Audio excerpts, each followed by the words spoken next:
Well, hi, everybody. This is DearMamaSal, and we are live on a Friday lunchtime, which means it's time for us to be talking about coping with feelings. And first of all, a very happy new year to everybody. And I'd like to stress new year. I'm pretty certain that a lot of you are feeling, I'm glad to get rid of 2020. Although we have no idea what 2021 is going to have in store for us. So we're going to be talking a lot about our feelings about the past year and the present year coming, and then also your feelings about New Year in general, because that's a really important thing to be aware of. I know a lot of people, do certain things and others don't, and I want to talk about the reasons why we do that and just get some sort of idea. Just at the get-go, so you all know, I am a human being that's lived quite a long time. I don't have a fancy piece of paper. The views you're going to hear today are mine. They're mine based on how long it took me to get this color hair. And so just as long as you are aware of that, and the opinions I have obviously are my own, and that of my viewers who are in the chat. And by the way, if you're watching this on the sidelines and not in the chat, we welcome that, absolutely. We've had an awful lot of people that do that, and we love it. And every now and then somebody will pop in and make a comment, and that's great as well. Just wanted to wish Nyasha in Tobago a very happy birthday. She was born on New Year's Day. And so I just wanted to make sure. She did apologize that she wouldn't be able to be at the broadcast because she's busy celebrating her birthday with family. And we are delighted to hear that. And we're waiting to hear any day now whether Autumn has given birth to her twins. I had a little chat with her this week, and she assured us that she would let me know when they arrived. We're not quite sure. They're not meant to arrive until February, but apparently they are showing signs of wanting to arrive now. So we'll wait and see what happens. And hi, Jody, and hi, Rinsky. Good to see you both. Happy New Year. And I thought what I would ask at the get-go is, and I probably ask it a couple of times as people come in and out, but how do you feel about New Year? Is it something that you enjoy or not enjoy? Hi, Jenny. Is it, how many of you stayed up to watch the New Year rung in different countries? And I'm going to be talking a bit more about that later. So we're going to be having lots of little discussions around the things that happen around New Year, just so that we can see and be aware of what our feelings really are about these things and what other people's feelings are, because I think that's also important. So the first question I have around this is resolutions. How many of you think it's a good idea to have New Year's resolutions, and how many of you don't think it's a good idea? And while I'm waiting for people to give me some feedback on that, I must admit that I used to do New Year's resolutions, and now I do ongoing resolutions. And what I like to do is just, keep my goals going all the time. I find that it doesn't feel the same in some way. It's like I'm constantly going for the next step, whatever that is. And, whereas before I used to set these incredible goals at the beginning of the year and then be upset because I didn't, get them. Now what I do is I just keep going on with my ongoing plans all the time. All right, so Jeannie's saying there was a Blondie cartoon in which the clock chimes 12. Dogwood and Blondie wake up the kids and then go back to bed. Yes, I totally get that. I was saying, funny enough, I had a call from Dougie yesterday, and one of the things that, I asked him, what are you doing for New Year? And, he was telling me, and I laughed, and I said, yes, remember the days when we would go out and party all the time. And I don't know about you guys, at what age did you stop looking forward to the big New Year party? Now it's just like, no, really, let me just go to sleep now. And in fact, I was quite surprised. They started the fireworks here around about 11 o'clock last night. And I'm going, you're an hour early, but I'll forgive you. Jody is saying, I don't make resolutions. I create small, attainable goals all through the year.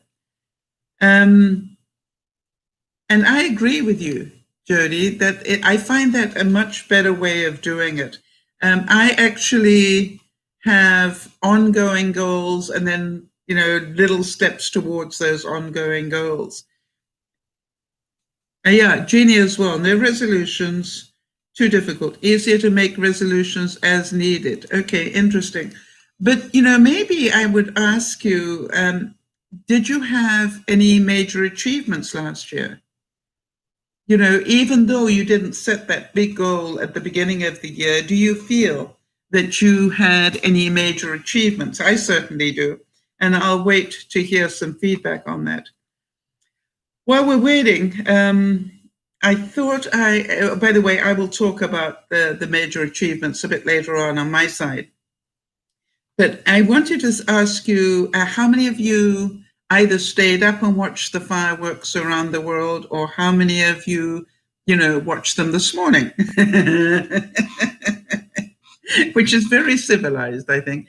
And if you did watch them, which ones were your favorites and why? And while I am waiting for feedback on that one, it is interesting. I was blown away with the one from Seattle. I thought that was just such an amazing show. They did a laser show around the Space Needle. And I want to tell you something. For, Seattle is a pretty big city, but it's not New York and it's not, Dubai. It is just like Seattle. But I thought it was so amazing. Talking of Dubai, I thought Dubai did a wonderful job of acknowledging the healthcare workers in theirs.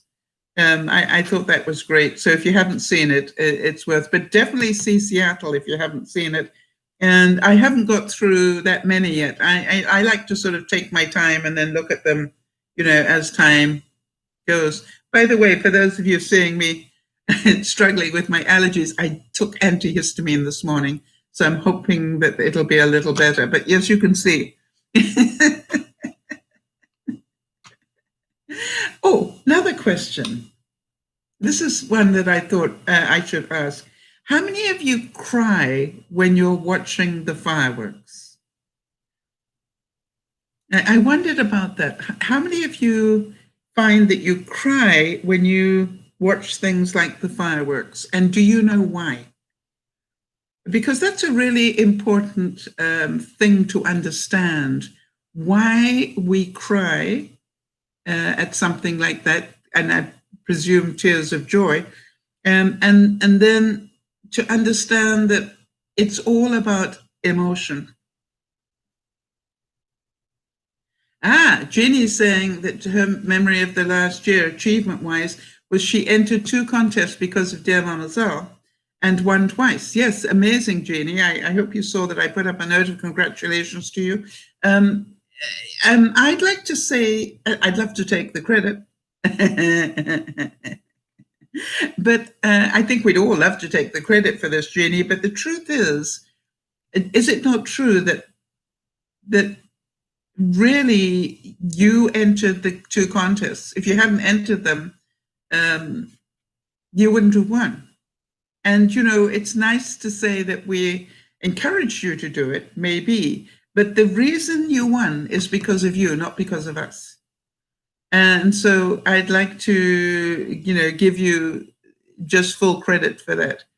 And well done. Right. So talking about this business about, I'm definitely found that when I watched the Seattle fireworks, I started to cry. And And what that made me think about, when I get touched by something that is creatively brilliant, or just really pleases my soul, I find that I cry. And, it's interesting. I'd like to say that the reason that we do that is because it's intense emotion.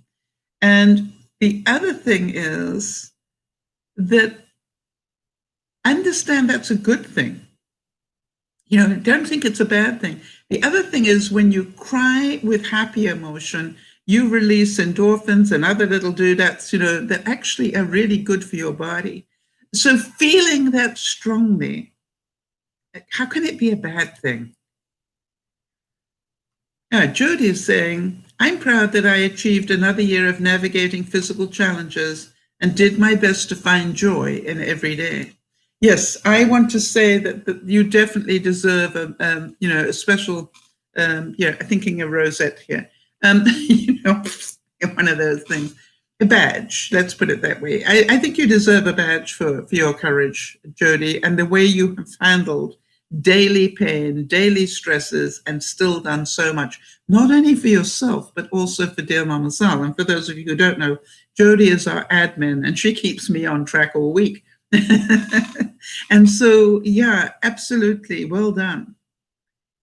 And I would like to say, Jeannie's saying here, thanks, I didn't have the confidence as a baker. Well, there's a good question. Feelings of not being good enough. How many of you relate to that one? Happy birthday there, Nyasha.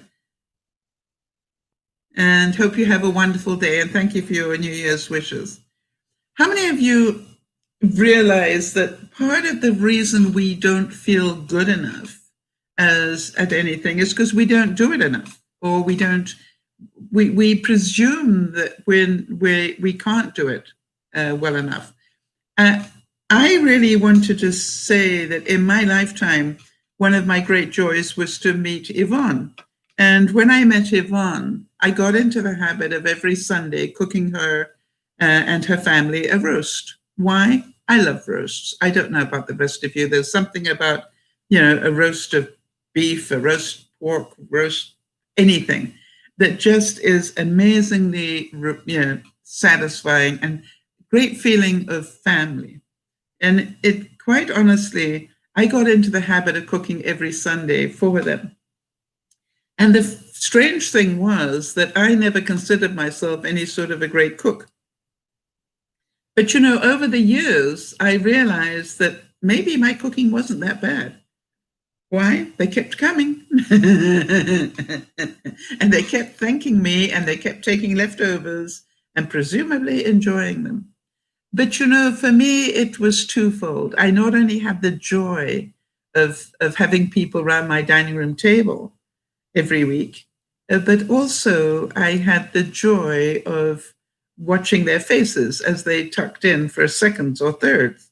I don't know why that gave me such pleasure. Rinsky is saying, that's true. We need to give ourselves a break. We all have to start somewhere, and we can't always, and we can always get better. Absolutely. Rinsky, think about me and baking bread. It was a lifelong dream that one day I'd be able to bake my own bread. And now I have a lineup of people that want me to share it. If they say, if you're coming to dinner, don't bother to ask what to bring, just bring the bread. Don't even ask, just bring bread. And it's like one person I was delivering bread to, but then I thought they didn't really enjoy it that much, so I stopped. Well, you guess what? They actually wrote me an email and said, did I do something wrong that I'm not getting the bread anymore? Because I love your bread. So I said, no, I actually didn't think you liked it that much, so I stopped delivering it. It'll be back on the list now. So, yes, Jody's saying there's something satisfying and comforting about cooking a roast and all the trimmings. And it's not nearly as difficult as people think. That is the other thing. I think people think that roasts are difficult. What I also liked about cooking a roast once a week was it fed me for the rest of the week. Like one week I would cook beef and I'd have enough. I know I'd buy a big enough piece that I would feed everybody and have enough left over to be able to slice it and pack it and have meat all week. Not just beef, but the next week I'd have pork and I do the same thing. And the next week I do chicken or turkey and I do the same thing. So I constantly had my freezer full of, meat whenever I wanted it. Cooked meat makes it much quicker. Jeannie's saying, my Facebook friends joke, the apartment ladies will be glad when you leave so they can win again. Yeah. Well, I think they're pretty good. I mean, they share the win, right? Did they share it last time as well? I thought that interesting, so they don't just, pick on one person all the time. I think it's wonderful that you did enter. That's the main thing. And you need to give yourself, the winning is a whole different thing, Jeannie. The fact that you bother to enter, you cannot win the lottery if you don't buy a ticket. And I think that is the important thing for us all to remember. If we don't participate in life, we're not going to enjoy it. And I don't know about the rest of you, but when I was in depression and not feeling good about myself, I am amazed how much I cut myself off from the world and then complained because I was lonely, really. I think it's really important. Yasha, I put up some congratulations for her on Facebook. Remember to check the Facebook page, DearMamaSal Facebook page, because that's where I put up those sort of comments. So, did any of you get embarrassed? I had a feeling of embarrassment this week. Did anybody get embarrassed this week? And while you're thinking about that and maybe writing a note about it, I sure did. I woke up on Tuesday morning with somebody banging on my door. And I literally I think I had been out of bed about 4 minutes. I hadn't even got far enough as getting a cup of coffee. And I struggled to the door and I opened it up and then saw my contact person for this visit that I'm on. For those of you who don't know, I'm in a rented apartment while my own house is being rebuilt, as is Jeannie. We both had fires this year. Jeannie is more devastated than mine. But, it was so funny. So here was my contact standing at the door. Then I remembered he'd come to take some measurements because they want to replace my fridge and it's coming on Monday. It was just like I had just crawled out. Now, I don't know about you. I am not my most stunning when I first crawl out of bed. My hair is the wreck of the hairspress, all over the place. And, my face is pretty wan, I think is the word. It needs some makeup on it. And I just looked at the guy and I said, I am so sorry. I clean forgot. I just woke up. It was 1 o'clock, people. I just woke up. I hadn't got to bed until about 4. And I want to talk about that later. But, it's interesting because I could see the judgment. What do you mean you just woke up? It's 1 o'clock in the afternoon. Yeah, maybe, but I didn't go to bed until 4. Rinsky says, why do they always come first thing in the morning? Well, actually, it's first thing in the afternoon for me, but it was still way too early. And he said, but I sent you a text and I said, do you know how many times my phone goes off during the night? And I said, I ignore those noises because I've learned to ignore those noises. I don't want to turn off my phone.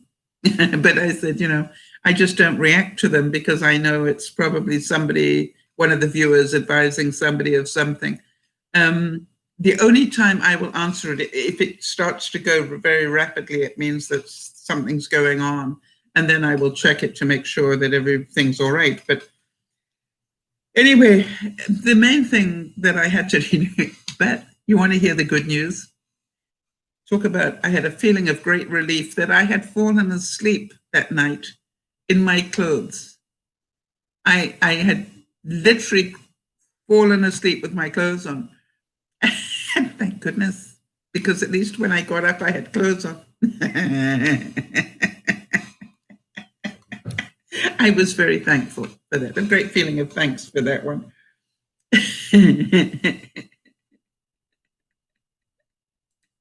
Did any of you have a feeling of joy this week at all?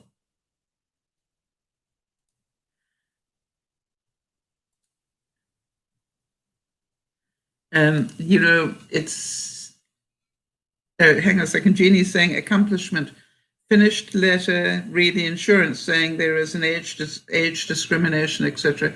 I was asked to write this by our hired help to get more money for our property and items. Tell me something, Jeannie. You've made this comment before that you felt it was age discrimination. Why? What have they done that made you feel that you were being discriminated against because of your age, rather than the fact that that's just the insurance trying not to pay any more money than they have to?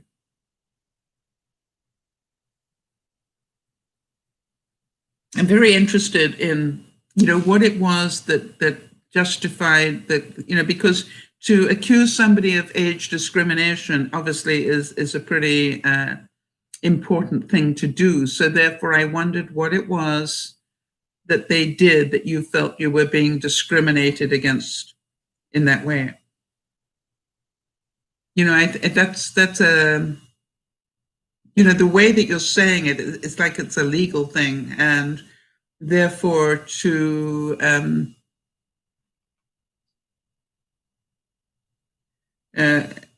you know, it's something that's important for not only me to hear, because I could be party to that as well, but also for other viewers to hear. So if you can, just drop us a note, and I'm going to carry on while you're typing that up. My great joy this week, well, oh, I know what it was, Jody. You remember the Russian icing tips that I got? I decided that obviously I'm going to be playing with those this year. And they came with a couple of disposable bags. And I thought, you know, if I'm going to be playing with them all year, then I'm pretty sure that I don't want to just have disposable bags. So I bought myself some silicone piping bags. Yay. And they're pink, so I can see them. All right. Jeannie says, we have younger friends with the same insurance who also had a fire before us.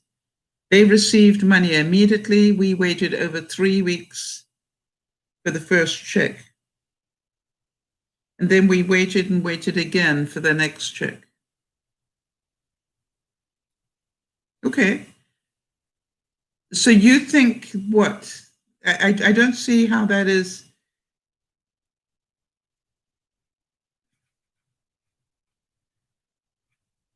Because the younger people got it immediately, and because you're older, they made you wait. Interesting. Did you ask them why? Because sometimes, you know, it helps just to write and say to them, this is what I noticed. Could you let me know why you pay some people immediately and others you make them wait? Because, you know, I found that in answering that, it gives them a bit of a wake-up call. The other thing is,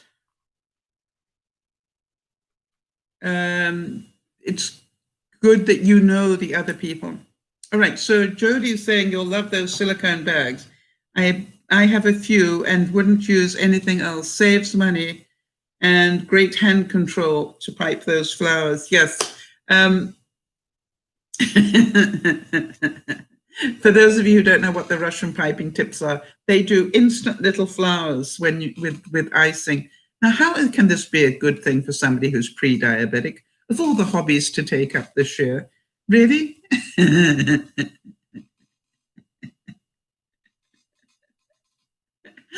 But never mind. I've decided that what I'm going to do is, you know, make myself a couple of cupcakes and practice every week. So Jeannie is saying insurance seems to believe we would accept severe depreciation on all our items, including antiques, which are not to be depreciated. Yes, and again, remind everybody, Jeannie, it's considered an antique if it is how old? 50 years, is it?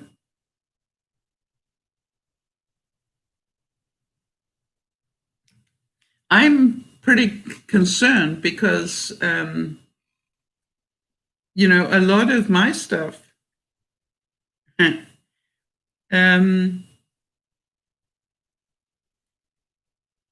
lot of my stuff was definitely not antique.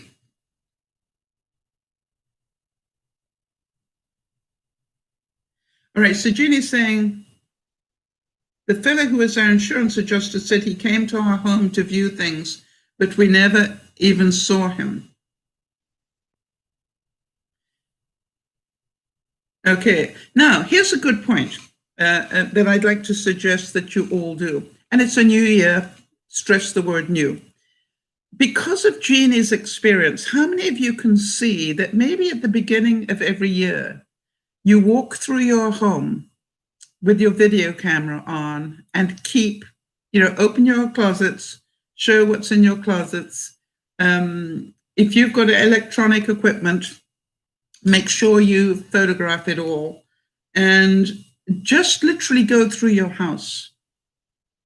And by the way, really clever if you turn it around and make sure you've got the serial numbers on there as well for anything that's pretty pricey.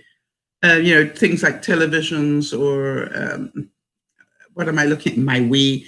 And, you know, it's a good thing to do. Jeannie, thank you for reminding us of that. Plus, you can then, if you have a fire, as Jeannie did, you can say, look, you don't have to believe me. Here's the video I take every year. All right, so Jeannie's saying some of ours came from a friend who lived on Beacon Hill, Boston. Tilt-top table, 3 marble wooden tables, oriental rugs, all very old and irreplaceable, hundreds of years old. Yeah. And do you have any pictures? Wow, it's getting warm in here. Do you have any pictures showing those items? You know, maybe of Christmas past or whatever? Because if so, and what they're going to say is, how can we know it was an original? You know, not a fake that was, you know, built in China 10 years ago. And so again, if you've got an antique, make sure you have it verified so that you have that proof. Nyasha's saying, I can honestly relate to being embarrassed during the morning when individuals wouldn't show up at the door without calling my phone. My morning voice isn't great. Yes. It is amazing, isn't it? But you're saying, except for her, it isn't about people arriving at the door. It's people who call her and then have, yeah, we all have that morning voice, right? And you know it's bad when people say, did I wake you up? And do we lie?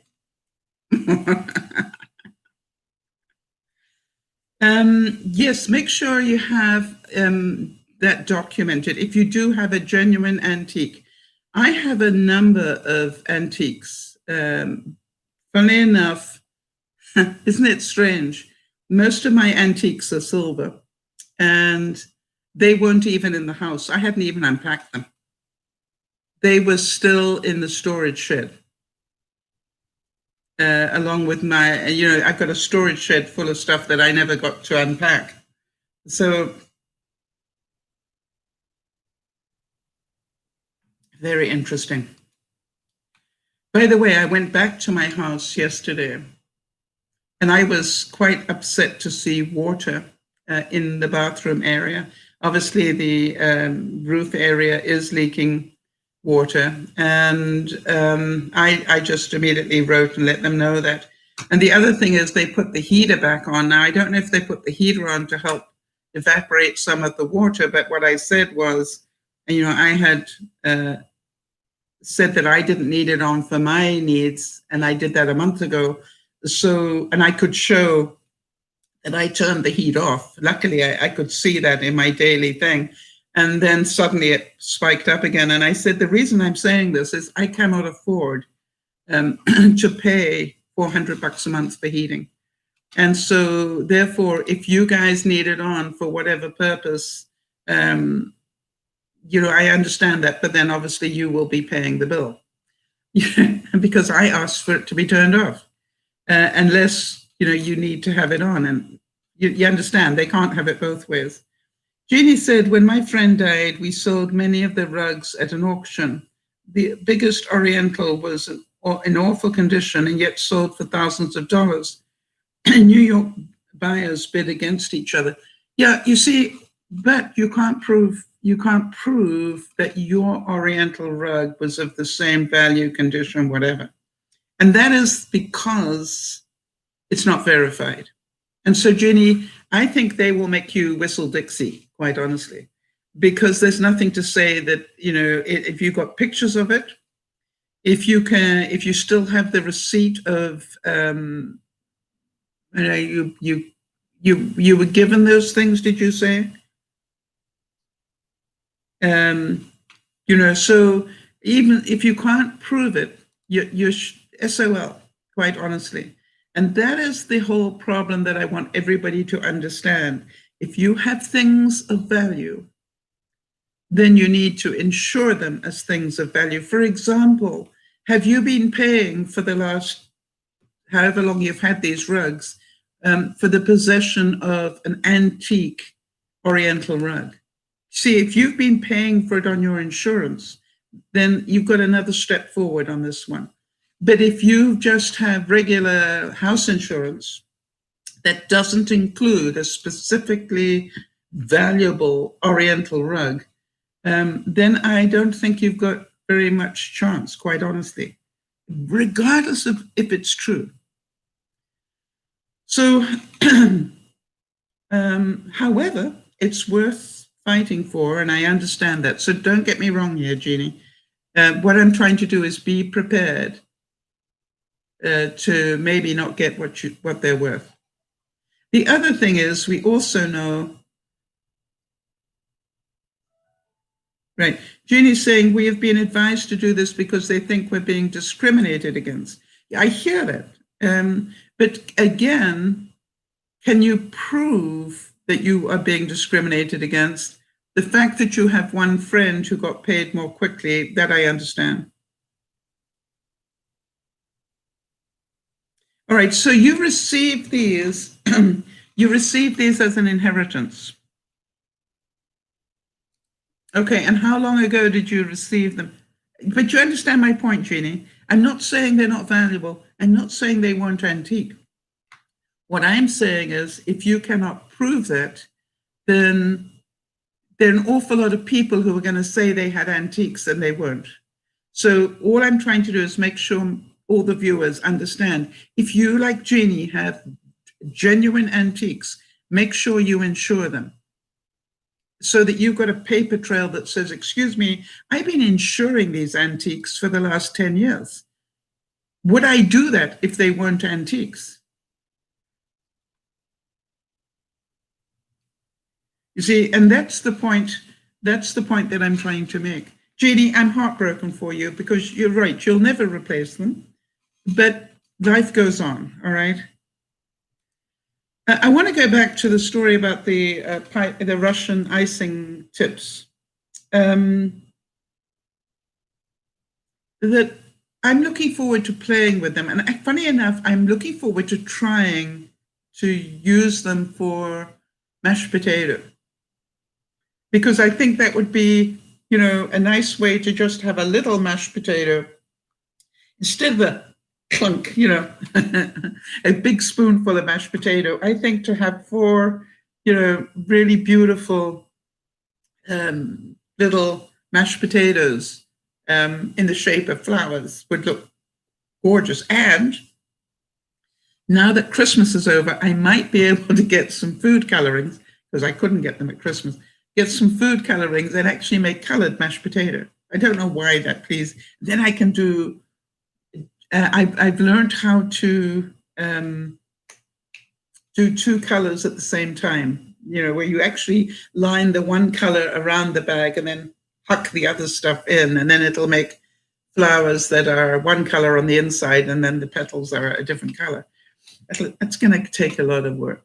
And it might not be possible with mashed potato, but apparently it really is with icing sugar or with butter icing.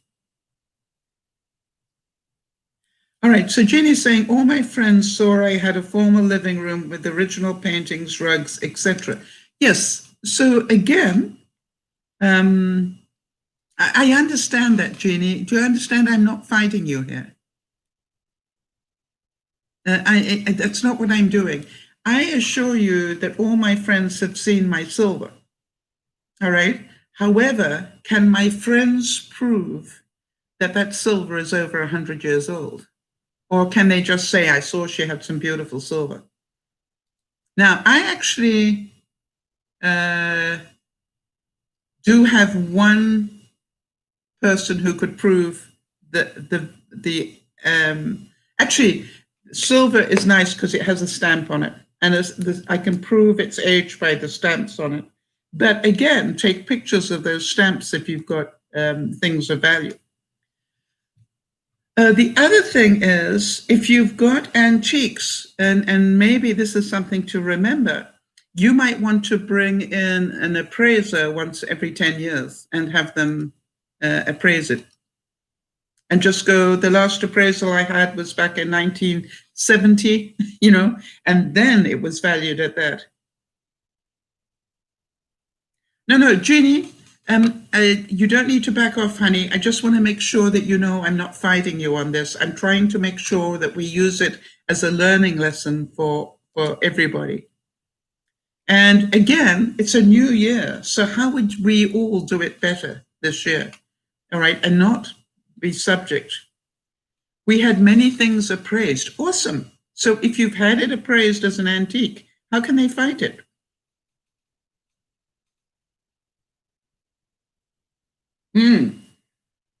Unless those documents went up in the fire. If they did, is that appraiser still in business? Because if so, I would bring them to the party and just say that in 1965 or 1980, we had these things appraised as antiques. Unfortunately, the paperwork went up in the fire. The appraiser died, of course. All right, so this may be very sad, but I would not get into revenge, but I would definitely state my case, and if necessary, I would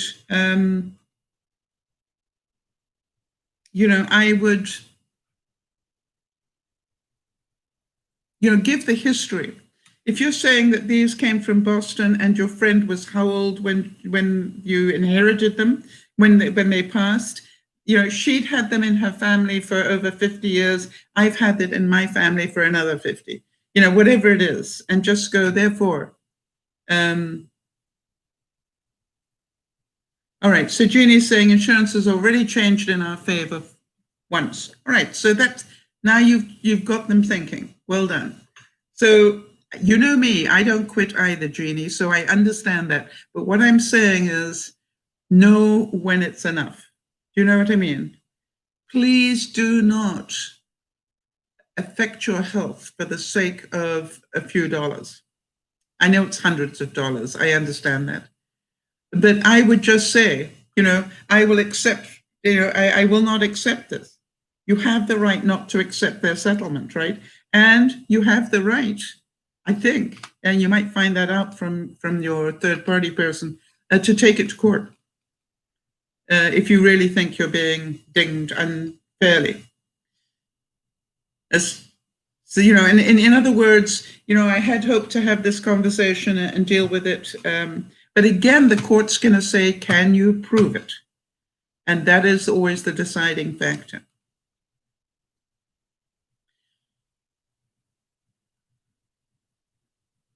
Yes, exactly. Jody is saying the thing that I always say every week. It's their job to pay out as little as possible. It certainly isn't personal, but it just feels that way. Yes. And if you can think of it from that side and have compassion that, you know, you've got somebody on the other end that's being told, pay as little as possible. And if they can't prove it's an antique, don't believe that it is. You know, that's what happens. But I would keep going up the hierarchy as well. I found that getting angry with the person at the front end actually isn't the best use of my time. What I do is I say, hey, I know you've got a policy and you're probably keeping to it, and I can understand that the company wants to pay as little as possible.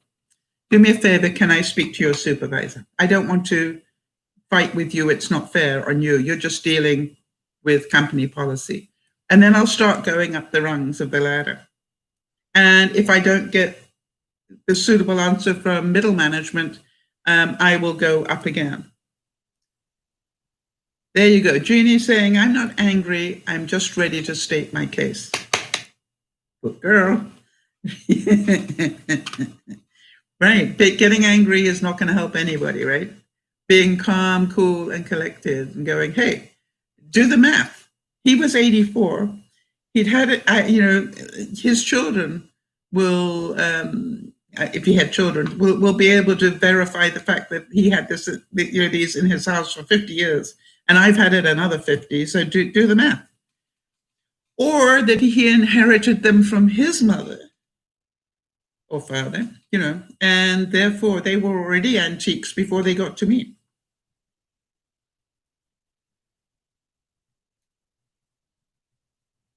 Yeah, and Jody is saying, Jody, you've learned so well, haven't you?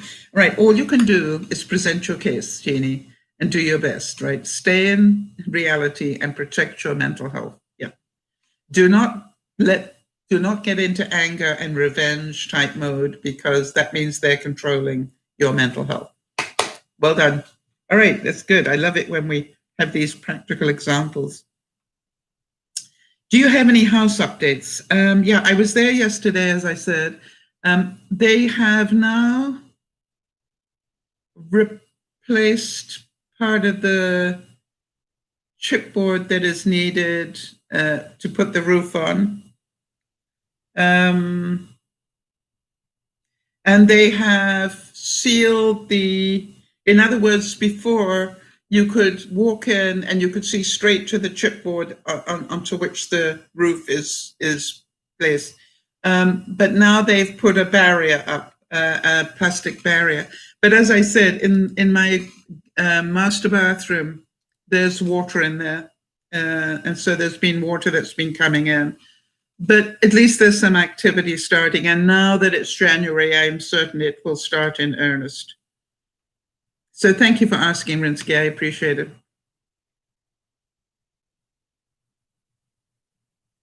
All right, so Jeannie's saying another accomplishment. I've been teaching my daughter how to get off the hamster wheel of emotion and use her intellect regarding big problems she must face.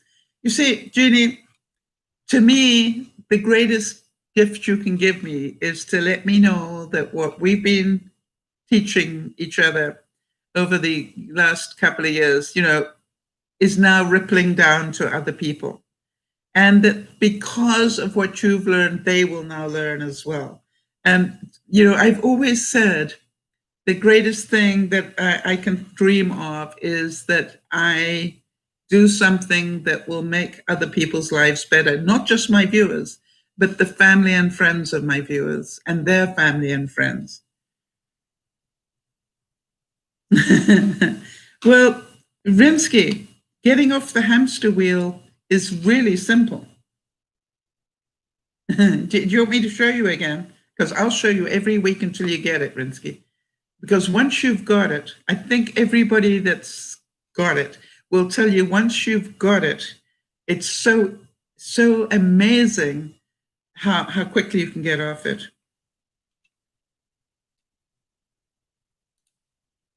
All right, so let me know. I'll show you again what it takes. And, you know, for those of you who saw that I heard about the death of a very dear friend, literally 20 minutes before I did a broadcast. And I still managed to do the broadcast. Why? I got off the hamster wheel. Because I could have easily stayed on the hamster wheel and been a wreck for a week, but I didn't. I got off the hamster wheel and I dealt with reality. Yasha's saying, I'm here watching and reading along.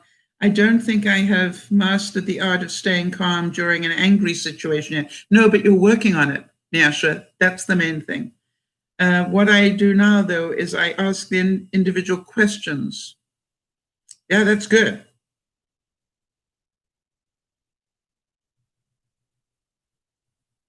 And Jeannie's saying, how are you doing with that, Sal? I'm doing, well, yeah, I've got tears in my eyes, but I'm doing pretty well until I speak to my friend's wife, who is my very dear friend of 30 or more years. I find that difficult. I've got to be quite honest, Jeannie. I feel inadequate and I feel ill-prepared. Because what can you say? And I tell her that. I just say, hey, what can I say? There are no words for me. I don't have words. Because, and the funny thing is, and I say to her, because part of the reason I became your friend was because I was so impressed with your serenity. And I have to tell you, I now know that the reason I don't have any words is because there are no words. And I just am aware there's nothing I can do for Dawn, and there's also nothing I can do for you because I can't get there to give you a hug. And it's part of what I was going to talk about a little bit, how frustrating that is for me. I am a tactile person. What everybody knows me for is the greatest hugs in the world. And when the world falls apart, Sal's going to give you a hug to remember for a lifetime. And so what I found really interesting was that I didn't even phone her for New Year, because what am I going to say? Happy New Year? I don't think so. And she phoned me and I said, hi, Manon, comment ça va? For those of you who don't know, Manon is a viewer from France who came all the way to Vancouver, British Columbia. And I got to visit with her. I want to tell you something. It was one of the great memories of my time. And gives witness to the fact that you give great hugs, Sal. Thank you. That's what people tell me. All right, Sineash is saying, she's continuing, she's saying, what I do now is to ask them questions. Hang on a second, let me get, and to see who is trying to manipulate me. Whereas I never used to. I would just keep the emotion bottled up in my mind and then it would come out. And because of such, I'm less depressed. That's right. Calling it for what it is, I find it's amazing when I say to people, if I didn't know better, I'd think you're trying to manipulate you right now. And, and I laugh. And the thing is, isn't that interesting, Nyasha, that sometimes they don't even know they're doing it, right? They haven't grown enough emotionally to know that that's what they're doing, is trying to manipulate. And of course, if you say to them, if I didn't know better, I'd think you were trying to manipulate me, they will deny it, of course. Human nature. No, I'm not trying to manipulate you. Oh, good, is what I say. And then I change the subject because it's possible. So how many of you can understand my comments about how frustrated I am about not being able to do the normal things for my friend? And I understand that I could break the rules and go and visit her, but British Columbia is in very strict lockdown at the moment. And we've been told not to see anybody but our immediate family with whom we live. Now, I understand that my friend is has her family, her children around her at this time. That's their choice. I just don't think that if I break the rules, then I'm part of the problem, not the solution, as far as I'm concerned. And I haven't even, visited Doug or anybody. I have stayed just with two people. The ruling in British Columbia is that if you live alone, which I do, then you are allowed to have one family that you visit that becomes your your family of choice, if you like. But you have to sort of know that those are the people I visit. That's it. And that's what I've done. And I'm going to keep to that because I want to do my part in keeping this pandemic under control. What anybody else does is up to them.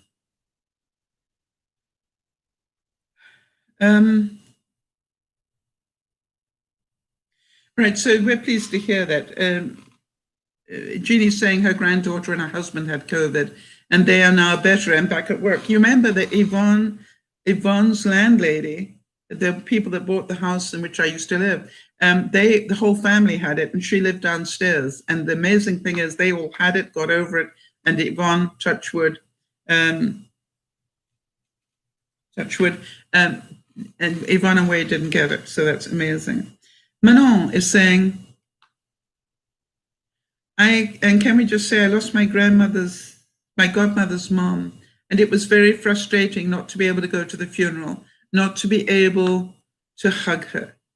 Yes, you see, Manon, you're also a tactile person, right? You like to touch and feel, all right? You're a creative. You have that intimacy with people, and even with your voice. I still hear Manon answer me whenever, whenever I said thank you, she always would talk back to me on the thank you, and I can just hear her voice. Yes, Manon is saying, and I had no words too. I was speechless on the phone, and I think you're welcome.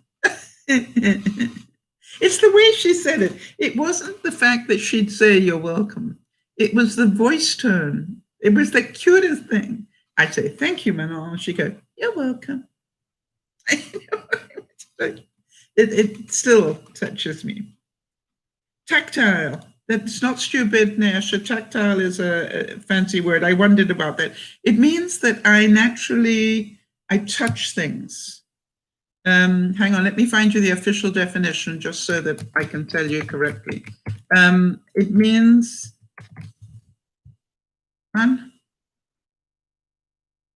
it is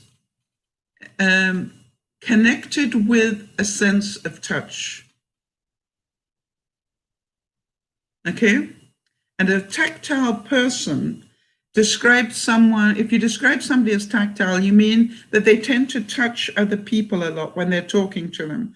Children are very tactile, right? And with warm, loving natures.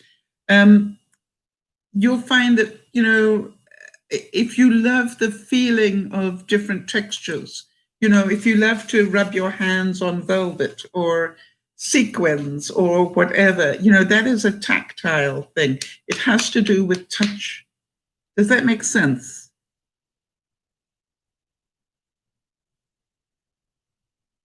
Yeah, it's interesting. Jodie's saying, I think of Manon every time I use balsamic vinegar and olive oil. I think, is it Manon approved? Yeah, you and I both.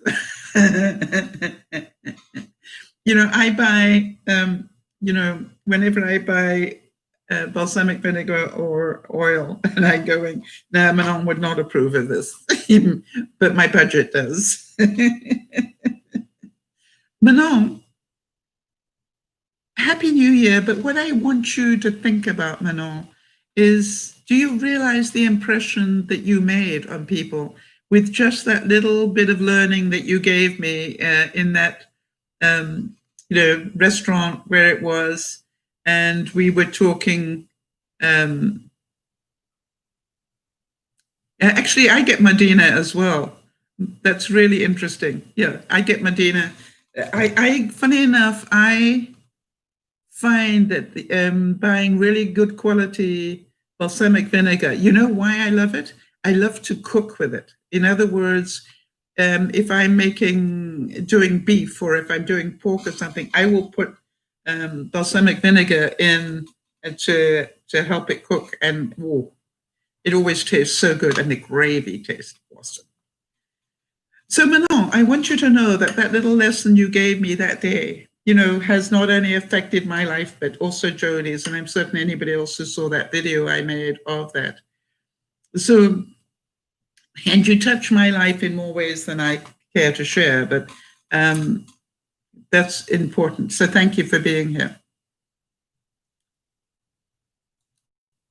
All right, I want to go back to how I felt so sad that I couldn't support my friend in the way I would usually do. And it's interesting, isn't it, that she totally understood that there were no words. I'm going, there are no words. And she's been through this before. And I said to her, that there wouldn't be words under normal circumstances, but this happened so darn fast. 1 minute he was in hospital, having a brain op, and the next minute he's dead. I said, I'm sorry. I don't have a way to process that properly. God only knows how you are doing. You know what I mean? That's all I could say. If I'm struggling with that, and I think it affected me so deeply, and I actually need to tell her this, is because that's what happened to my father. My father had never had a sick day in his life. And I was in Africa. My father was in England, my stepfather. And, it was interesting because I got the call one Sunday to say that my stepfather had been rushed to hospital and that I needed to come home. Yeah. And I got on the next flight out of Africa that I could get on, and was too late. He died in the meantime. And so I think part of me deep down, and I hadn't realized it until I started talking about it right now, and part of me is reliving that. Does that make sense to anybody? That my feelings of the frustration of 1 minute they're fine and the next minute they're gone. I know that feeling. I've been there. I've done that.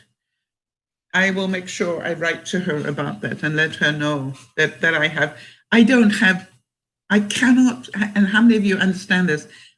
I cannot say I know how you feel. Of course I don't. Of course I don't know how she feels. I can tell her I know how I felt.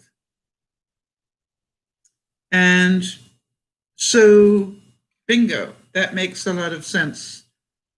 And I do know a lot of the emotion that goes, it's a whole, I'm very glad if he's got to go, because of a brain tumor, if he's got to go, I'm so glad he went so quickly. Right? Does that make sense to anybody? If I keep thinking, and I will say that to her as well, that if he had to die of a brain tumor, I am so glad he went so quickly, because we know of so many people who struggled for years with brain tumors, with terrible headaches, with horrible life, and I'm glad that he went that quickly. I would want that for him, and I'm sure when she gets to processing at that level, she will as well.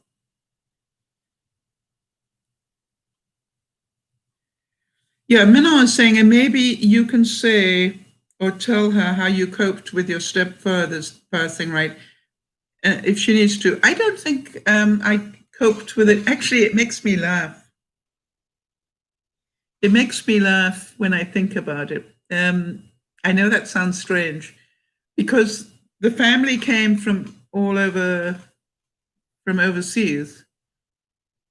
And one of the things that my father was best known for was drink, right? literally. Always had, the best whiskies, the best everything. And he loved to drink champagne. And I'm talking good champagne, not, just regular bubbly wine. I'm talking about really good champagne. And the funny thing is, the reason I'm chuckling is my memory is that we sat as a family and said, how can we best honor him? What would he want us to do? And we all said, to celebrate him with good champagne. So what we did is we used to get it from the local pub. In England, you can do that. And so we sent my brother Jeff, a lot of you have met Big Brother Jeff, we sent Brother Jeff down to the pub to go and buy. They always kept, a few bottles on hand for us. And so we went down there and got a couple of bottles of champagne. And only afterwards did we think, I wonder how many people are judging that. I wonder how many people are thinking, wow, he died and now they're drinking champagne. How many of you can see that if you had that sort of a mind, you could totally misconstrue that?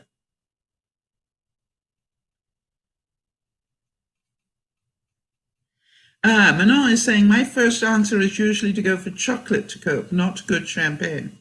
Interesting, right? And yes, you're saying, Sal, I could remember you saying back then, it's best to have them go than staying here and suffer. I believe that, yes.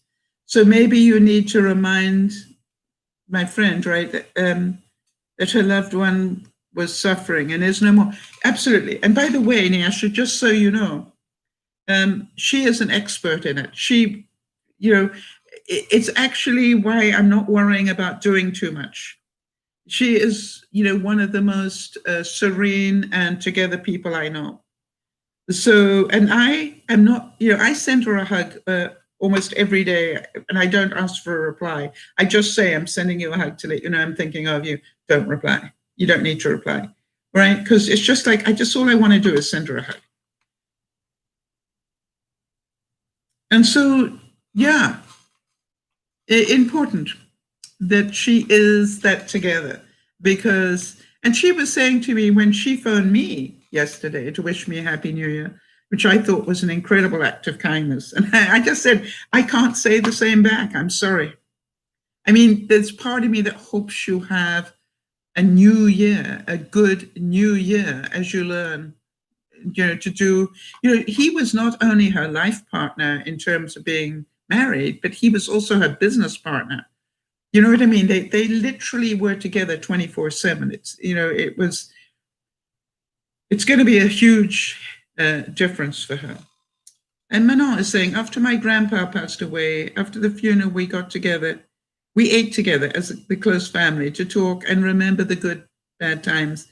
And when we left, the server was like, okay, yeah.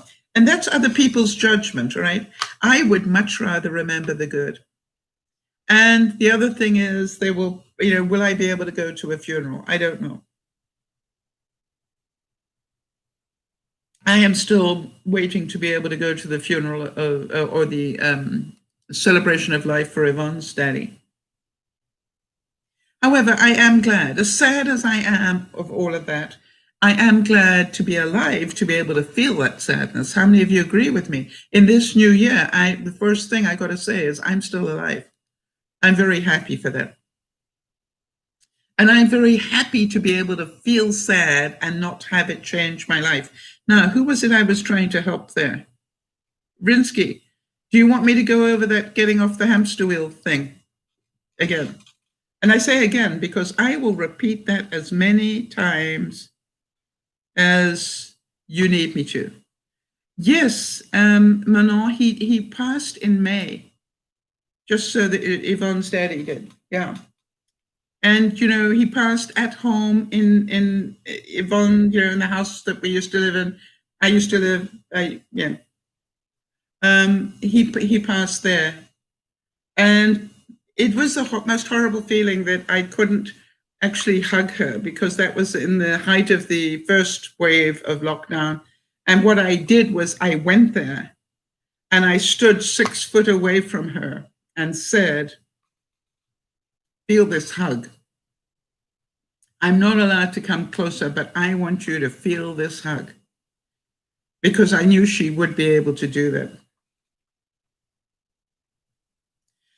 Any of you feeling bad this week about anything?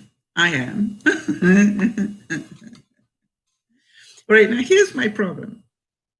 My problem is that I decided I would, do a lot of baking type stuff for Christmas. And, I knew that I had all the baking stuff in storage, but I couldn't get to it. So now I have got more chocolate, sugar, and things I should not eat in my life than ever before. And that makes me a little bit bad because, it is so tempting. And it is so tempting. And I will, I'm going to continue baking now until I've got rid of most of it. I don't know what, I don't know what to do. I guess I could pack it all up and put it in my storage cupboard for out in my shed or something. I don't quite know. Manon is saying, I didn't know about the hug story. That is so very like you. Yeah, Manon, you probably know me at a different level from a lot of people. But you also know Yvonne, because you met her, and you will know how important that was to me and to her. All right? It's not what I couldn't do. What could I do? I wasn't allowed to hug her, but I could stand 6 feet away and reach out. And by the way, our hands were about this far apart, right? And I just went like this, and so did she. And I said, this is the best I can do. And still be within the law or the recommendations. And I don't want to put you at risk. I keep remembering I could be somebody transmitting that virus and not know about it. That's what I always think about. It's not about her. It's, am I the carrier? And I don't know. All right, Jody's saying, I'm not super happy that I'm off track with too many treats, but I will be back to business tomorrow. You see, that's my fear, is I've got so much good stuff in the house now that I think I will continue to bake. So that's going to require that word that we all love, discipline. All right, now, do any of you want a funny story, all right? Because I was amazed this week. If any of you had anything that amazed you this week, type it while I tell the story. Going back to the house that I used to live in with Yvonne as my tenant, Yvonne texted me this week and she said, do you know when you bought the washer and dryer? And she said, and I said, you have to ask my brain, and she lives in your house. Yvonne has always been my brain for anything like that because she's got a photographic memory. So she said, I think it was around 2002. And I said, then it probably was. And she said, well, I'm busy trying to find the documents for it. And I said, why? And is there a problem? And she said, yes, the washer or dryer, one of them anyway. Anyway, it sounds like the belt's going or gone. And I said, so why does she want the documentation? And Yvonne said, because she wants to know if it's under warranty. And I said, it was 20 years ago, Yvonne. So then I said, hold on a second. And I went to the LG website in Canada, and I went, what is the guarantee period on a brand new LG? Yeah. And by the way, love that washer dryer. And and it was, 1 year parts and labor or whatever. So I go in and I took a screen grab of that and I sent it to Yvonne and I said, Yvonne, that guarantee ran out 19 years ago. Well, Rinsky, she's saying, wow, that washer lasted almost 20 years. It's still okay. It just needs a new elastic band. You know what I mean? A big elastic band that makes it turn. And so I think it must be the dryer that went. So, that's what went. And it's not it's not it's not dead. It's just, one of its parts gave way. And it's like anybody, our parts give away. It's like a fan belt on a car, right? Just because the fan belt breaks doesn't mean you've lost the car. It just means you need a new fan belt.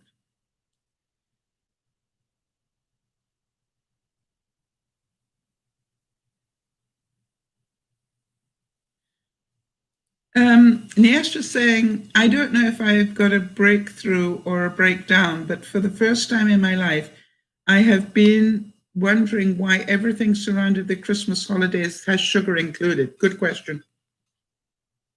Very good question.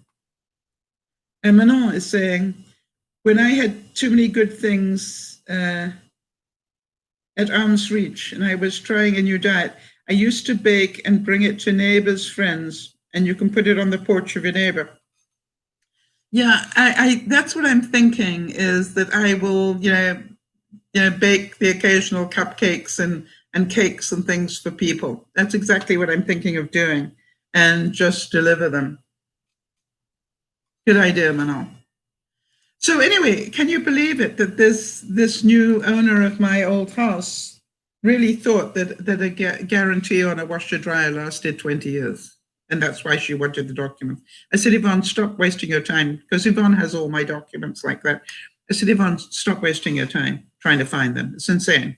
That guarantee ran out 19 years ago. And if anybody, it's just like, this is not your job. Yeah. And the other thing I wanted to say in defense, even though the big rubber band has gone, do you know that washer and dryer has worked every single day for 20 years? Very few times did it get a day off. Okay, Nyasha, bye-bye for now. Yep. A bit naive. Yeah, but there are people like that who actually will milk the system.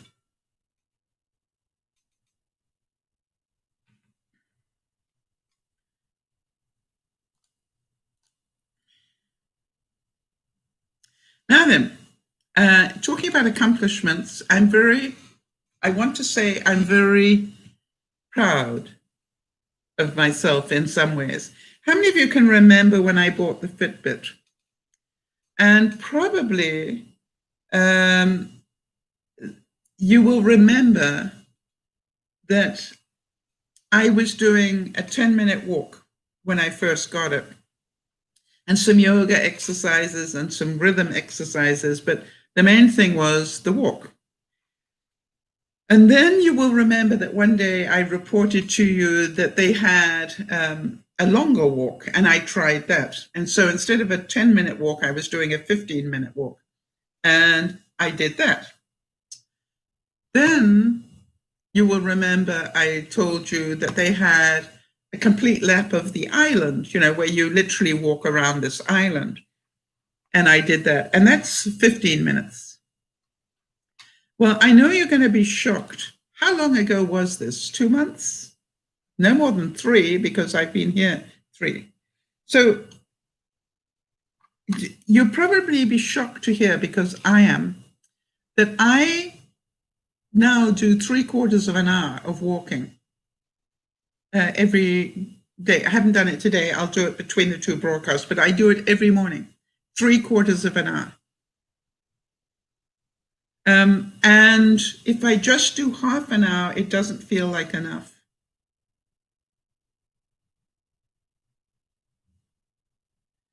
And then what I found last night, because, I keep stretching, what more can I do? By the way, if you, I've been telling people that the way that I actually stand still, but I walk with my upper body like this. So I'm literally, moving my whole torso like this. All right, that's what I'm doing. And I've got proof of what this does to my heart rate, because that's what you're doing, right? It's cardio. Let me show you if I can. the cardio that I did yesterday.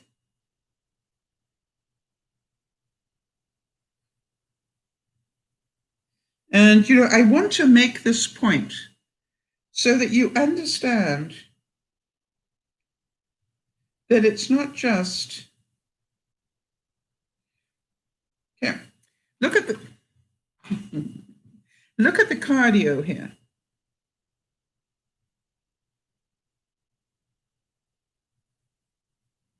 Now, obviously that bit going down was my sleep, but then look, you know, you can see that I did actually more than two. I did about 4 lots of different exercise yesterday, and you can see it. Now, that is just doing this, which means that you can sit and do this, right? And just literally do this.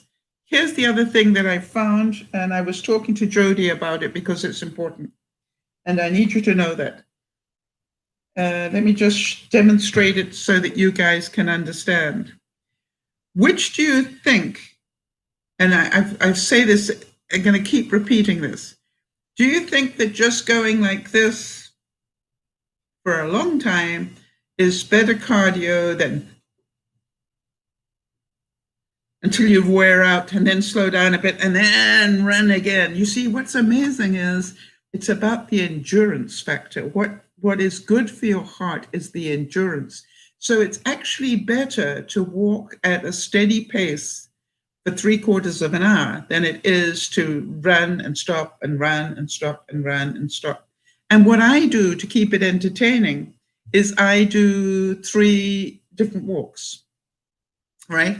I don't just do one. And then to cool down, I do a rhythm thing just to finish off.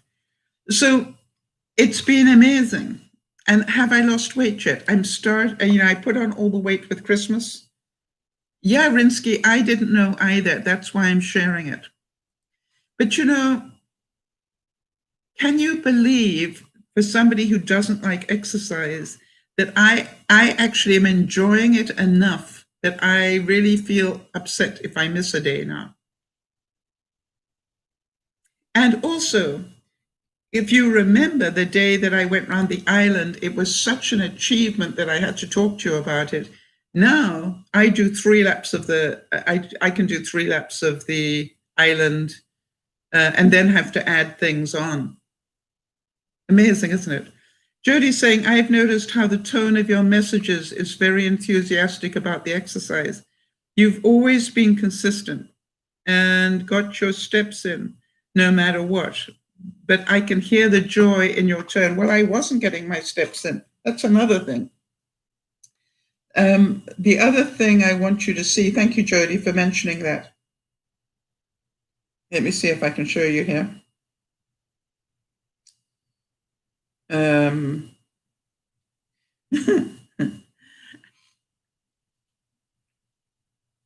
right, can I go back? Can I go back? No, it doesn't want to take me back. I know how I can do that. 3 months. Can you tell when I got the we? That's months. I'm not walking around the block. I'm doing this inside my house. So it can be raining, snowing, doing whatever outside. Can you tell when I got the we? And by the way, can you tell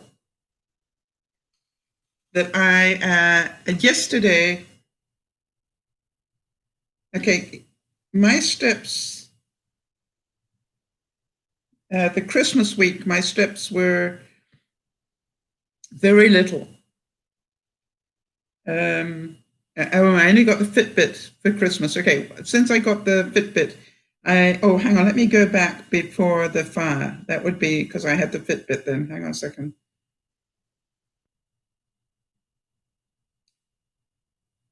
Okay. So I'm going back to October, just so that you know. 2,700, 3,600, 1,200, 3,200, 2,200, 3,800, 1,900. So October, I would already have moved. That's when I was already in a smaller place. Okay, let me go back. All right, so before the fire, before I moved into a smaller place, I was doing 3,900, 46, 64, 4,200, 5,100, 5,100, 43. So I was averaging about 5,000 steps a day. I know this is hard to believe.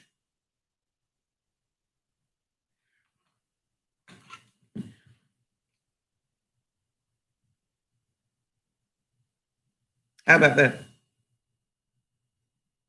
Please notice I did 11,000 steps yesterday. And why? I found that I have on one of my discs, I have a cycling program. And quite honestly, you don't really think that you are doing much because, you need to cycle like this and you can't cycle too much, otherwise you run out of energy and things. But it was such fun to do that I think I did about 4 different laps or more. And why? It was fun. So here's the thing. It isn't that I don't like doing it, it's I couldn't find an exercise that I enjoyed. And here I can do this inside and get in the steps. I don't have any excuses left now. Now then, how many of you remember that somebody mentioned the fact that I didn't just break the strap of my Fitbit, whoever mentioned that. I broke the connection because I had spare bands and I tried them and they didn't work. It was the actual connection that had broken. So for Christmas, I got myself a new Fitbit. And I also got all different color bands so that I can color coordinate with my clothes. I thought this sort of slightly pewtery color looked fine with the red for Christmas and New Year. And first of all, it was really difficult for me to do, but I'm actually really pleased that I am able to change the bands pretty quickly in the morning now, even without putting glasses on. I understand how it works, so it's better. So what did you buy yourself for Christmas? Is it a gift that will keep you happy all year? Yes, this definitely, I'm glad I bought it. I bought 2 things for myself, my new Fitbit and my perfume. And I'm so happy I got both of them. And by the way, because the Fitbit, the Wii Fit is working so well for me, I have told them they can junk my Total Gym because I really can see that I'm more likely to spend half an hour with my Wii Fit than I am on anything else. Now, the other thing I had to let go of, I had to change my thinking. Because at the beginning, I thought if I'm not doing it on Wii Fit and it's not being recorded on Wii Fit, I'm not really exercising.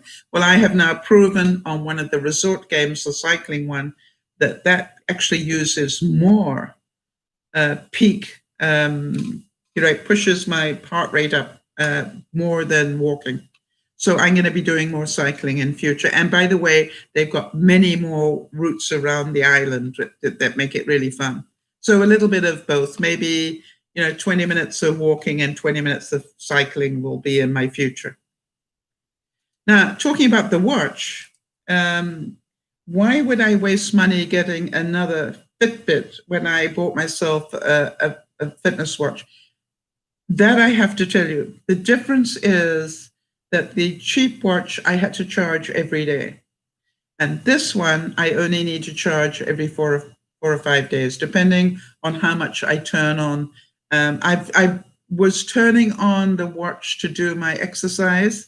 And now what I've decided, that's just a waste of battery. I'm not going to be doing that. It's just, I'm going to record it, but I'm not going to turn my watch on. I could prove it if I need to. I don't have to. Who am I going to impress, right? So let me explain to you that, for example, I charged the watch on Christmas Day. By Boxing Day, that's the next day, it was down to 82. By the 27th, it was down to 77. Then it went down to 64 on the 28th, and I recharged it at 37%. And that was on the 29th. So just to give you some sort of idea. Now,